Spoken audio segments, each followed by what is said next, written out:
आज का भारत एक अजीब से विरोधाभास के दौर से गुजर रहा है। एक तरफ वो युवा जिसने सनातन को सिर्फ मंत्रों तक सीमित नहीं रखा, बल्कि उसे गरीबों की सेवा का हथियार बना दिया। दूसरी तरफ वो तथाकथित बुद्धिजीवी और राजनीतिक गिद्ध बैठे हैं जो केवल विभाजन की रोटियां सेकने में माहिर है।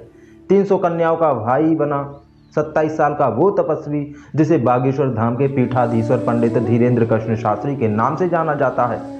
पंडित धीरेन्द्र कृष्ण शास्त्री ने हाल ही में एक ऐसा कीर्तिमान स्थापित किया जिसने मानवता की नई परिभाषा लिख दी। 300 से अधिक निर्धन कन्याओं का सामूहिक विवाह कर उन्होंने यह सिद्ध कर दिया कि धर्म का असली अर्थ सेवा है।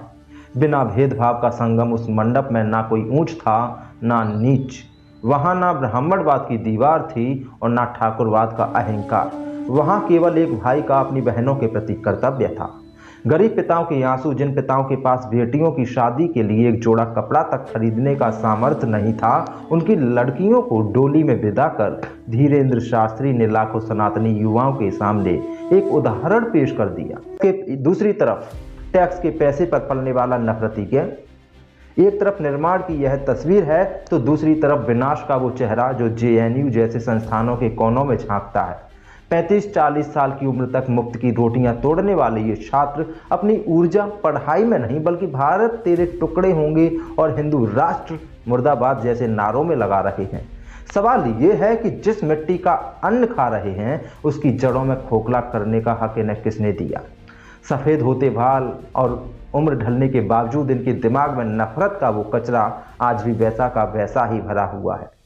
वहीं दूसरी तरफ दामोदर यादव राजनीति चमकाने का घटिया खेल खेल रहे हैं।